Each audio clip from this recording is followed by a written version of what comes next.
Hi, I'm Mike Dennis, and welcome back for part 8 of this incredibly thrilling series of videos focusing on my life story and my life as a professional pianist. The first 7 episodes have taken us all the way up to 2014, yes. And when we last left off, Yleana and I were thinking about taking a vacation, and we looked at a map and decided to go to Panama. Now, ironically as it turns out, I'm speaking to you right now from our home in beautiful downtown Panama City.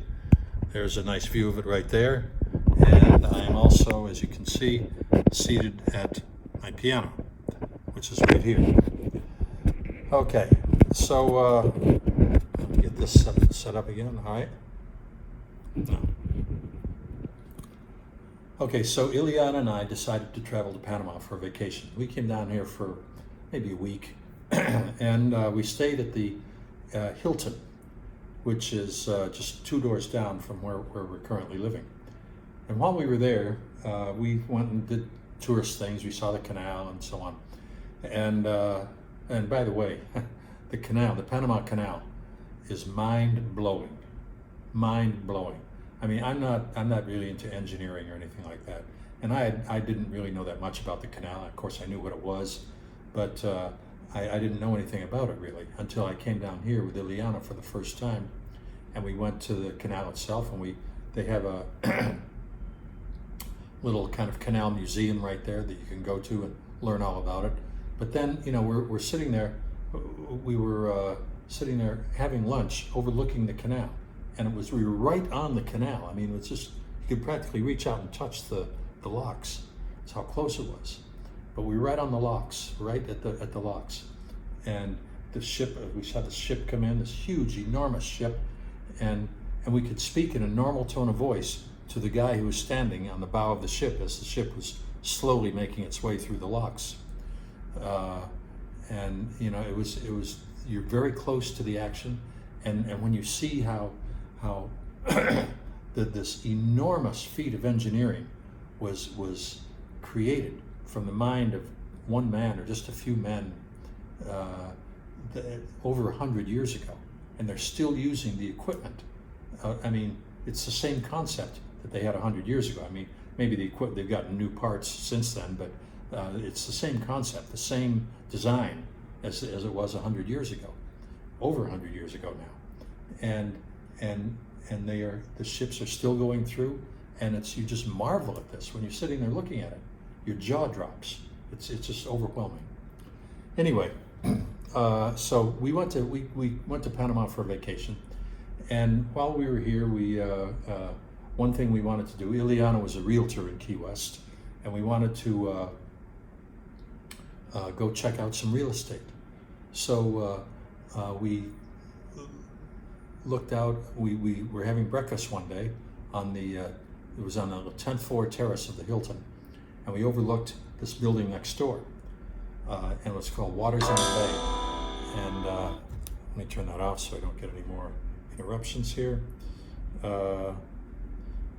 It's called Waters on the Bay. Excuse me 1 second while I do this. Ta-da, off. Volume down.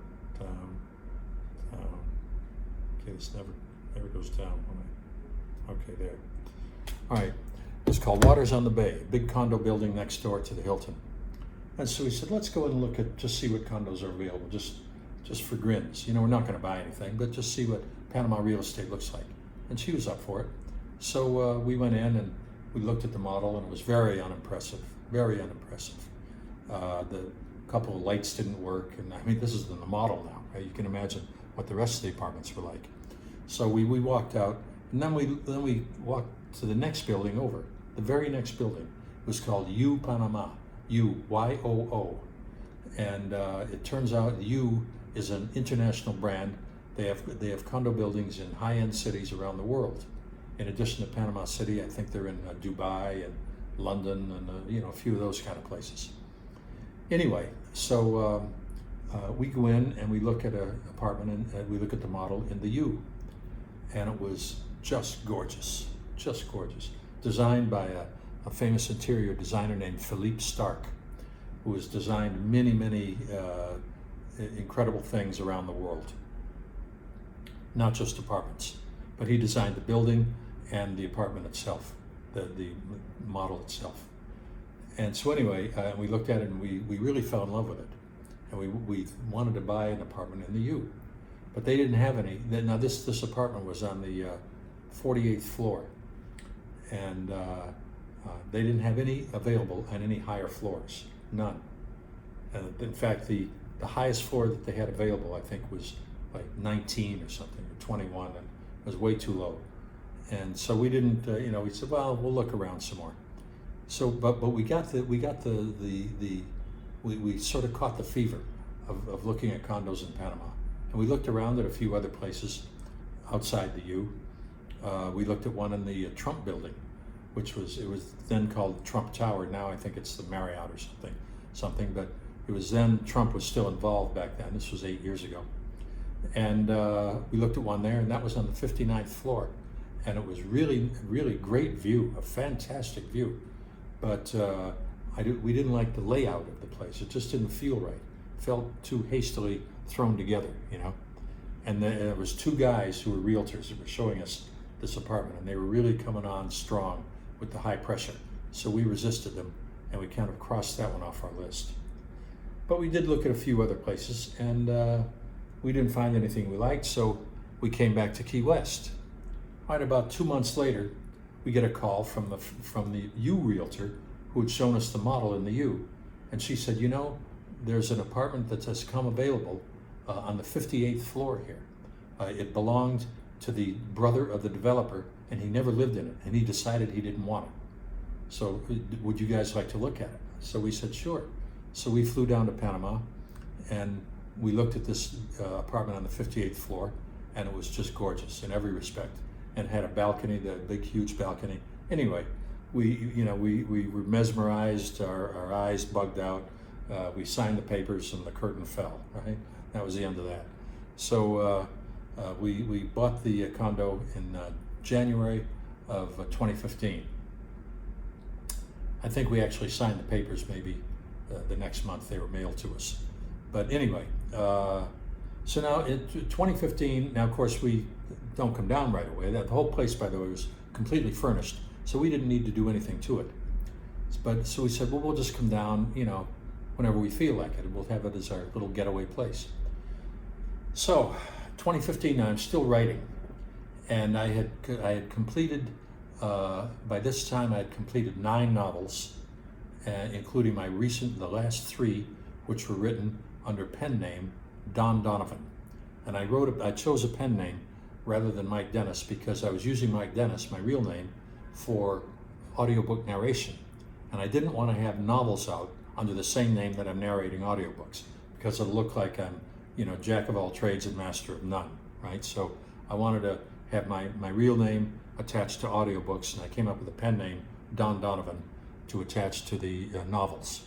And I wrote a trilogy of novels called the Miami Crime Trilogy, set in Miami around 2010. And it was 3 novels. It wasn't a complete story arc, but it contained a few, just a couple, 2 or 3 characters that had an arc of their own within these 3 novels. But each novel had a standalone plot, if you get the meaning, and they had their own dense cast of characters. But all 3 novels contained a few characters that were woven through all 3 novels. Anyway, it was a very good series. I really liked it, and I sold a lot of books in that series. But once again, I couldn't get an agent interested. I couldn't get publishers interested. Nobody, because it's a closed society, like I told you. They don't want to know you. All right. Then I finished that series, and I start with. I'm really on fire now. I mean, I really like these books, and I think I've got something with this Miami business. So I start a Miami Beach quartet, blues quartet, I call it. And it was set in the early 50s. I was going to have it open in 1951 in Miami Beach, and then end after the 4th novel would end with the opening of the Fontainebleau in 1955. So essentially each novel would get a year, 51, 52, and so on. So I started with the first book. I called it Blues in the Night, And again, with with the Miami Crime Trilogy, the 3 books I had just written, set in 2010, I had named those after songs from the 70s. The first one was Who'll Stop the Rain, the second one was Against the Wind, and the third and final one was Staying Alive. And they're all songs of the 70s. And now with the Blues Quartet, I wanted to name those after songs that were post-war, pre-rock and roll songs, which is when these novels take place. So the first one was called Blues in the Night, and the second one was called Body and Soul. Now, Blues in the Night and again, they were set in Miami Beach, which is a separate town from Miami, separate city. And Miami Beach had a long history of anti-Semitism, racial paranoia, and there was also the Red Scare mixed in there. And I threw all of these things into these novels, and to show the rotting carcass that existed in Miami Beach at the time when you lifted up the veneer of glitter and glamour. Because Miami Beach was very glamorous in those days. You could go off and go to any nightclubs or restaurants and expect to see famous people.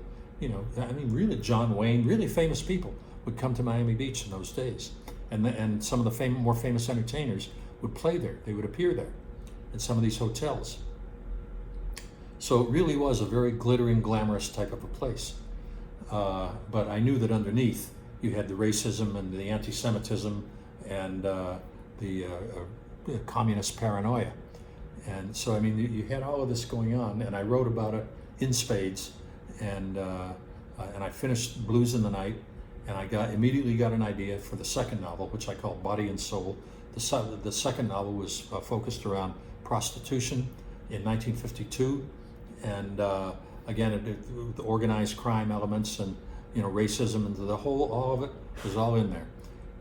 But then these 2 books were long novels, and by the time I finished by the time I finished Body and Soul, book 2 of the quartet, I didn't have anything left in the tank. I started book 3, I wrote 20 pages, and I just couldn't get going. I couldn't get interested in it because there was nothing left in me.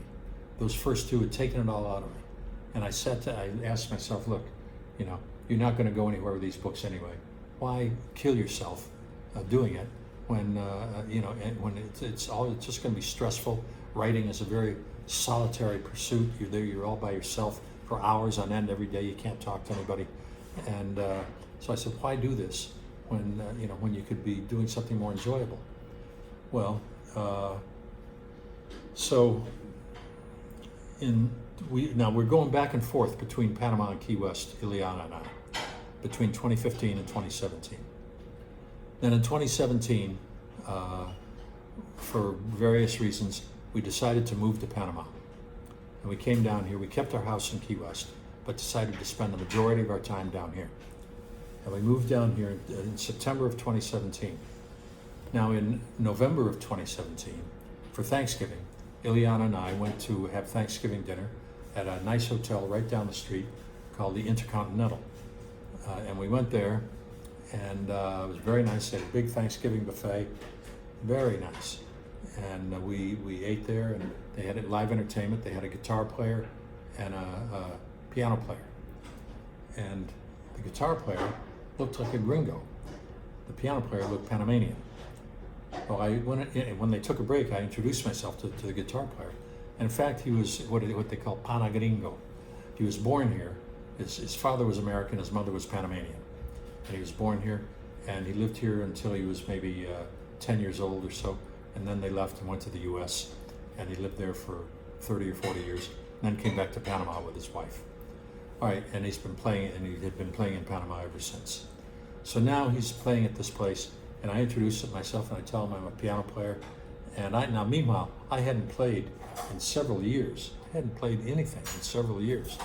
I think the last Larry Smith Sunday Showcase gig I did might have been in 2012, or 2013. I think it may have been the last one. I don't remember. But in any case, I hadn't played in quite a while. And so, but he said, why don't I get a lot of gigs around town. why don't we get together and do a little duo thing, you know? So I thought, great, you know? And he was a great guitar player, by the way, too. There still is, John Carney. John Carney is his name. We're very good friends today. He and his wife, Karen, lovely wife. Karen and John are good friends of Yleana's and mine. And we hang out whenever possible. And whenever I can, I go to John's gigs if they're here in town. Now, he is about 6 months ago or 8 months ago, they moved out to Coronado, which is out west, a beachfront community out there. They moved out there somewhere, and he's playing all of his gigs out there now, because it's a long way into town. It's maybe 65 miles outside the city, and there's often a lot of traffic, and so it's not really advisable for them to come into town too often. But he comes in about once a month to play a place here in town, and whenever he does, I go see him there. We go see him there. In fact, I just went to see him this past Saturday. All right, so anyway, that's John Carney, and John and I, we played a few gigs around town, and between March 2018 and January 2019. Now here I am, January 2019. Between this time, I played with John and a guy named Jim Votaw, who was another guitar player from out west in that Coronado area. Played a few dates with him, and I did a couple dates as a single, But I realized that I wasn't really going to get anywhere. It wasn't sounding good. I just didn't like the way that things were going for me musically, and I didn't know what to do. And here I was in 2019. I was 74 years old, right? And so in February of 2019, Yleana and I get a chance to go to the Boquete Jazz and Blues Festival, which is a big festival they have in Boquete, which is in the northwest corner of the country, Panama. And it's about maybe 300 or 400 miles from here. All right, John, it turns out, was playing with he had a kind of a jazz band that he was playing with out there at this festival. So, he urged us to come and see his band. So we did. And they had a few other people were there. Deanna Bogart was there. Some of you may know her. She's a sax player, piano player from the States. I think she's from the Washington, D.C. area. But she now lives, I think, in California. And she's played all over. And she came to Key West, in fact, a few times and got me up to sit in with her one time. She had a great band, by the way. And got me up to sit in with her in her great band one time years ago, and she liked what I did. All right, anyway, so Yleana and I go to the Boquete Jazz and Blues Festival, and I have to say that as much as I wanted to like this trip, this whole event, I had a miserable time. Everything about this trip was miserable, starting with the hotel. Starting with the climate, first of all. Boquete is up in the mountains, and as such, it was much cooler than it is here in the capital. At night, it got down into the 40s, maybe even the 30s. I don't know. I mean, I've never been so cold in Panama. And John Carney said he's lived in Panama all these years and has never been that cold. I had to turn the heater on in my car, which is something you never do in Panama, never. And you could see your breath, and it was just miserably cold. This was at night now. During the day, it was a little nicer, but at night it was terrible. And the hotel we were staying in, I think it was $160 a night, no hot water, and no heating, right? I mean, and we're paying $160 a night for this, the Jazz and Blues Festival prices, and no hot water. All right, so anyway, the seats that we had were not too good. They were way up in the nosebleed section. Now, granted, they made it look like a kind of a private area. They had a railing in front, but the thing was that the festival was held in an amphitheater, and amphitheaters are slanted down like this. Right now, the seats were coming down at a fairly steep angle, but now our seats were only slanted just a little bit, so that we had to look over the heads of the people in front of us to see down on the stage, and we couldn't see it very well because of the railing that was in front of them, in front of the people in front of us, right? So it was not well thought out, these seats. and so we had terrible seats, couldn't see anything, and then following the festival goes on for 3 days. So following the festival, each night following the festival, they have what they call a jam session, and the jam sessions are held at different venues around Boquete. Now, the first night they were held at a little club not far from the amphitheater, and Yleana and I went there. Now, John told me, he said, now when you go to these jam sessions, and they get people up who've been playing in the festival to play with each other. He said, I don't know if they're going to get you up because they don't know you. These guys, they'll have some guy there from Spyro Gyro, and he'll say, oh, I remember you when we played. You were playing with Steely Dan, and we did a show together in Frankfurt back in '97 or something like that. So they'll get them up because they're again, this kind of closed society kind of thing. But nevertheless, I thought it's a jam session, right? So I get there the first night, and turns out that John is in charge of the jam session, and he gets a few people up right away, and they start jamming, and then one of them after a few minutes, one of them will get down, and they'll get another one up on that instrument, and this goes on. And then pretty soon he gets his members of his own band up on the stage, and they start playing. It becomes evident that they're using this as a rehearsal for their festival slot, which is the next day. So I thought, well, okay, John's not going to get me up tonight. So I didn't hold it against him because he's got a band. He wants them to sound good at the festival. I can't blame him, right? So he's using that as a rehearsal for his band, right? Nobody's paying attention anyway, right? And he'd gotten up all the Steely Dan guys early on, and so they shot their load, and now John is rehearsing his band. Okay, and I didn't mind. All right, but then the next night, the jam session was held at the amphitheater itself, where the festival was. So they're up there jamming, and they get all the usual guys up, and I'm walking around near the stage, hoping to meet a musician, and I see a guy who's got one of these musician lanyards on, right, around his neck. And I introduced myself, and I said, I'm a piano player, and I said, what do you play? He said, guitar. And he told me who he was with, and they were playing it, I think they played that day at the festival, I don't know. But he had a slot in the festival. And so he said, and who are you with? I said, well, I'm not with anybody. I'm just paying. I'm just attending the festival. And he said, oh, you paid to get in, And he said it in such a way as, an abrupt shift in his tone of voice, an abrupt shift.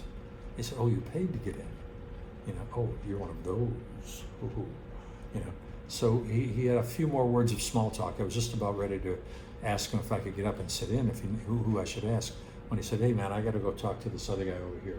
I'll see you later. And he disappeared, and I never saw him again, And so, it became evident to me that, unless you were in with the in crowd, so to speak, nobody around there was going to give you the time of day or help you get up and sit in these so-called jam sessions. All right, so the third and final night of the festival, we go to this. It was held in a hotel lounge not far away, and we go there, and Yleana Bogart is hosting the jam session. And I thought, great, because Yleana knows me, right? And I've sat in with her, for Christ's sake. She knows I can play. And so we go in, and the band is up on a stage. It's not a stage really, it's just risers, about this high off the ground, off the floor. And they're up there, and the crowd is crowded right around the stage, and Yleana and I muscle our way to the front. Yleana's in front of me, and I'm behind her. And we're like right in front of Yleana. Just as close to Yleana as I am to this iPad on which I am recording this video, which is about maybe this far. Yleana's that far away from Yleana, and I'm right behind Yleana. So we're very in clear eyesight of one another. So I waved to her, and she recognizes me because I had seen her earlier at the festival, and had, we spent a few minutes catching up, and she knew, of course, who I was, wanted to know what I was doing, and so on. And so I waved to her, and she waved back. Hey, Mike, how you doing? Right. So anyway, she starts getting people up, one after the other, and this goes on for about 2 hours. And I noticed that there's only about an hour left in this jam session. And Deanna gets off the stage to go take a break. And I say to Yleana, come on, nothing's gonna happen here. She's not gonna get me up, let's go. So we're on our way out, and we pass by where Deanna is standing, right at the very place where she is taking her little breather. And she says, hey Mike, how you doing? I said, yeah, pretty good, Deanna, we're leaving right now. She says, look, I'm really sorry I didn't get you up. She didn't offer any excuse, but she didn't have to. And she said, I'm sorry I didn't get you up. I said, yeah, well, that's okay, they don't know me. None of these guys know me. She says, yeah, but I do, and I'm sorry I didn't get you up. Well, how much contrition she had, it remains to be seen. But in any case, Yleana and I left, and we left the next morning and began the long drive back to Panama City. Now, I was extremely disappointed in this turn of events, extremely disappointed. And in fact, I was crushed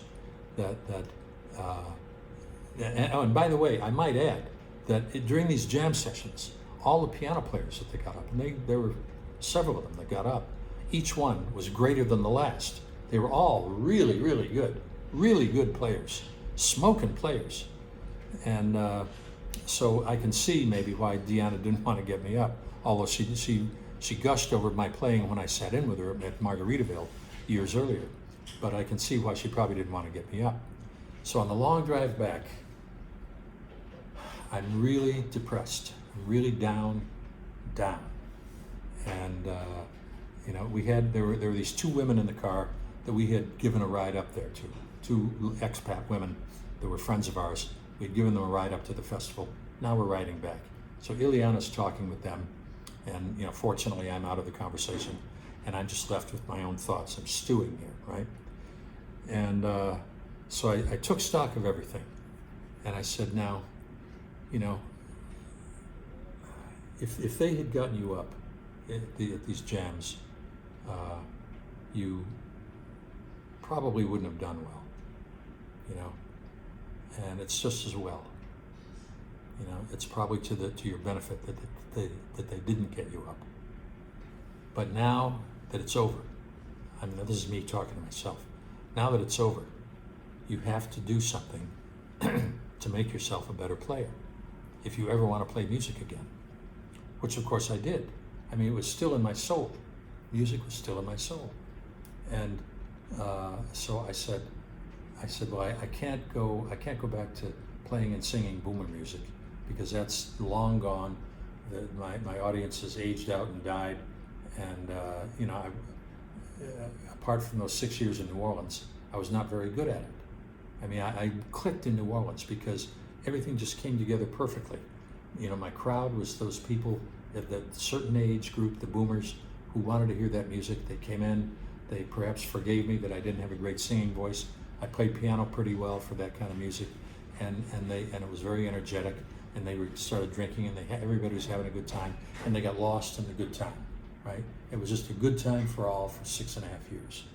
But my talent really had little to do with it. My showmanship probably carried the day back then, but my musical talent certainly wouldn't have. And I began to realize all this on the road back from Boquete. So I said, what are you going to do? If you got to do something if you want to carry on in music. And I realized that I would have to switch genres somehow. I couldn't play country music, obviously, because I could play it physically, but I couldn't play it in Panama because there's no market for it. I couldn't play Latin music because I didn't really know how to play it. And that Latin music is very tough if you don't have that Latin soul, to play those rhythms and just get the feel for the rhythms. And so the only thing left to me was jazz. Now I had I had deliberately avoided jazz for all these years because, first of all, it was way too difficult, I felt, for me to play. And secondly, I felt that it just didn't speak to me as a type of music. But then I got to think, well, it didn't speak to you because you weren't listening, you stupid asshole. And that's what I told myself on the way back from Boquete. And so I got back to Panama City, back to our apartment, and I sat down the next day. I sat down and I said, I gotta learn jazz. I've got to do something to learn jazz. So I sat down at the piano, and I didn't have the first idea what to do. Not the first idea. I want to learn jazz. How do I do it? I don't know. I mean, I remembered some of those tunes from the Pop Curry days and the Fake Book days, the American Songbook tunes that I had somehow remembered over the years as time goes by.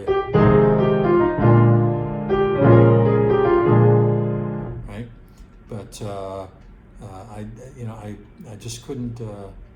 I couldn't remember anything resembling a repertoire, and I couldn't play them very well. Certainly not with a jazz feel. So I do what everybody else does. I Google jazz piano tutorial, right? And up comes this basic jazz piano tutorial, and I take it from there. And I started practicing hours every day from February 2019 to the present. And along about, I want to say somewhere in 2019, 2020, I started picking up a couple little dates here and there, 2-hour gigs, fortunately only 2 hours, because I didn't have any more songs to play after that. And I'm playing these 2-hour dates. I had a sound system which allowed me to, with software going through it that gave me an upright bass and drums backup to give me a jazz trio kind of sound. And so I was able to get a jazz trio kind of a sound. And believe it or not, it took me a long time before I was even confident enough to play with the backup, the software backup, much less any real players. I mean, I was not confident at all to play with this software backup because I thought I would screw it up for sure. Because the software backup is right, and they don't play with you. You got to play with it, right? So but it was good backup. The bass, it wasn't just doom doom doom doom. They played patterns and little licks, and the drums threw in little licks every once in a while, and nothing flashy, but just to make it sound like a real trio. And I worked up a repertoire. I really worked hard playing with this backup until I got to the point where I felt confident enough to go out and play an all jazz only gig with myself and this backup. So I did, and I did okay. I mean, I certainly don't consider myself a full-fledged jazz player. I got a lot to learn yet. I got a long way to go. But I'm playing now between 5 and 10 dates a month here in Panama City, and I hope to do some better dates. I got these places that I'm playing right now are places where like they used to have these places in the old days where you could play, where it was okay to be bad, and it was okay to be bad because no one's ever going to know the difference. The clientele would never know the difference, and that's where I'm playing right now. So I mean, this is not like playing at Birdland in New York or something. These kind of places where you have these jazz aficionados who really know everything there is to know, and you make the slightest slip up, and they hate you, right? It's not that kind of crowd, fortunately for me. So I'm playing just a few dates every month and practicing during the day and trying to get better. And that brings us right up to the present day. Now, I have to say that going all the way back to 1973, 74, when I was 28, 29 years old, when I decided that I just wanted to play music every night and get paid for it, I realized that another way to put that is I aspired to make the small time. Not the big time, the small time, right? Well, I accomplished that. I made the small time. You know, I mean, I accomplished my goal. I'm still doing it. I'm still in the small time. I have no aspirations to make the big time. You know, I'm certainly not looking for any kind of a record deal. I'm not looking to play any Newport Jazz Festival or anything like that. And you know, I'm perfectly capable, perfectly willing, and perfectly content to play these small clubs around Panama City, or whenever we go back to Key West, around Key West, or anywhere else that we may go. Perfectly capable to do that, of doing that, and I'm content with it because that's what I wanted from the very beginning, to make the small time. And by the way, that phrase "small time" I got from Sally Towns. I have to give her credit for it. She's the one that put that in my head. Now, you know, over these last 49 years as a professional musician, and I always consider myself, even through the writing and the poker and all that, I consider myself to have always been a professional musician through that time, even though I wasn't playing too much. Through these 49 years, I look back and you know, I've made mistakes. Of course I have, and I've tried to mention those here in this series of videos. And I've had failures. I've tried to mention those too. But I got back up and I kept going. And I'm still going now at age 77. And like I think Sterling Hayden said in one of his books, I feel like I've got an ice skate on one foot and a roller skate on the other. But I still manage to keep going forward. And that's what I'm doing now at 77. And even though despite I've had these mistakes and failures, I look back on it and I'm very content with where I am right now. Because you know what? I've had a hell of a ride. Well, thank you for watching these videos.